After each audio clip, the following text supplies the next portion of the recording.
We have witnessed the government in the United Kingdom lose the faith of the people in such a short period of time, which has made for a very interesting couple of weeks in the political sphere of the country. According to the data, it appears that things are only getting worse for this particular part, especially for the individual who is at the top, Keir Starmer. Only a few days ago, Starmer made the statement that an entire nation is racist. Now King Charles has publicly embarrassed Starmer for his statement. We will, as is our custom, dive right into it. To join our rapidly expanding community, however, we ask that you please click the like and subscribe buttons. It has been approximately 3 days since King Charles made his visit to Southport, which is the location where those young girls were brutally murdered. During a time when Southport was in a state of disrepair, Charles demonstrated leadership by travelling there and paying his respects at the memorials. Following his demonstration of face, time, and empathy for the people, Charles received applause from the thousands of people who had gathered. On the other hand, Starmer arrived at the scene in his car, laid a wreath in front of the representatives of the press, and then left.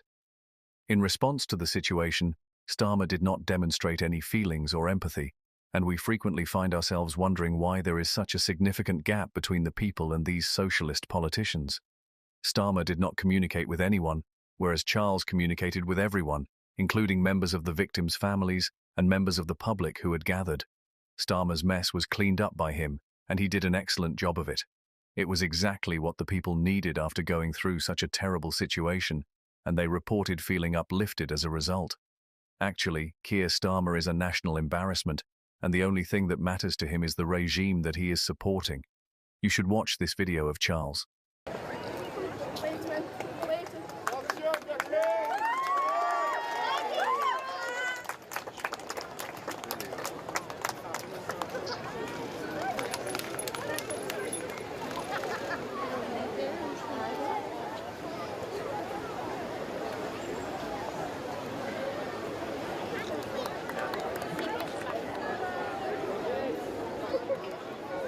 In recent news, Keir Starmer gets called out for his broken promises after 50 days in office.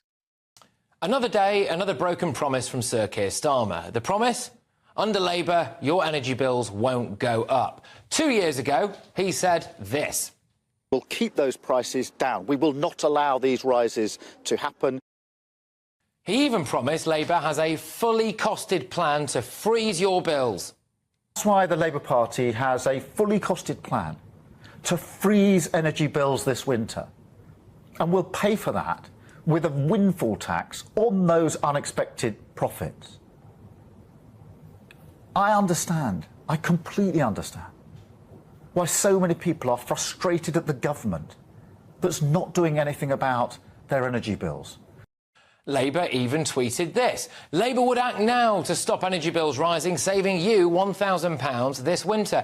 In May this year, he went on Good Morning Britain and said Labour would save you £400 on your bills. In June this year, he said again that Labour would cut bills, create jobs and provide energy security. In Parliament, he hammered the Tories for even thinking about cutting the winter fuel payments for pensioners. Last year, the Prime Minister was apparently drawing up plans to remove the winter fuel allowance from pensioners. So will he now rule out taking pensioners' winter fuel payments off them to help fund his £46 billion black hole? Then people voted for him, he won the election, and this happens. He cuts winter fuel payments for the elderly. They now face, many of them, a choice between heating and eating. And then today, this happens. The average annual energy bill will rise by 10% to £1,717 in Great Britain from October. Ed Miliband, the Energy Secretary, is obviously blaming it all on the Tories, saying it's all about their toxic legacy. But, I mean, I thought that Labour had a fully costed plan. Didn't you? No? OK. This is the same Ed Miliband who has just flown some 6,000 miles, by the way, to Brazil to talk about climate change. Hasn't he heard of a Zoom call? Labour voters are waking up to the reality of Sir Keir Starmer and co, saying one thing before the election and doing something completely different now they're in power. I'm a staunch Labour voter, and I was ashamed to see a Labour government hit the poorest people the most. This piece exposes the obvious contradictions and shortcomings of Keir Starmer's leadership, so exposing the broken pledges that have already defined his tenure in a brief period. Labour's approach under Starmer seems to be one of dishonesty and disrespect for the very people they say they defend. As the Speaker points out, the promise to keep energy costs low has proved to be hollow. Starmer's government has not been able to lower growing expenses, thus many British people, especially the elderly, are left with impossible decisions between heating and eating instead of fulfilling his guarantees. Those who see the more general shortcomings of Labour under Starmer will not find this pattern of behaviour shocking. His history of grand promises without concrete policies is indicative of a leadership devoid of real commitment to the welfare of common Britons. One instance of how Starmer has betrayed the confidence of the voters is his neglect of promises made about energy bills. It supports a larger trend of giving political power more importance than pragmatic solutions, so demonstrating that Labour, under his direction, cannot be relied upon to run the nation's business. Well, that's it. We all knew it was going to be, and they knew it was going to be. But could he have gone into the election saying, I'm going to put up taxes, your heating's going to go up by 10%? No, they couldn't, in fact. This is a bit of politics, and we'll all suffer from it. But the key thing to bear in mind is that the legacy was passed on from the Conservatives. You can argue about it, you can argue about whose fault it was, but don't say it was all rosy. Everyone knew this was going to be very, very difficult because we haven't got much money in the public purse. It's as simple as that. OK, but, you know, cutting the winter fuel payments for the elderly, a lot of old people now choosing between heating and eating, when Keir Starmer absolutely hammered the Tories for that a little while ago. You know, that, to me, seems outrageous. Well, it is outrageous, and it obviously isn't, you know, the most ideal thing that people want, but realistically, I actually think that it's more even-handed of Labour. At the end of the day, you know, they resisted reversing the two-child benefit cap. We can't just always have this kind of ring around pensioners as if they're kind of more special than other parts of society. It's really unfortunate that we are in this 20 billion black hole. The economy is obviously on its knees, so we have to be able to kind of pull from different bits. £3.1 billion was borrowed by this government last month alone to pay for public services, and unfortunately the choice there was let pensioners freeze this winter to pay our union mates. No, but I don't even think it's that, because you've got to look at it kind of holistically, in the sense that if these strikes do continue, then the amount that the economy actually loses, and we depend on productivity as well for growth.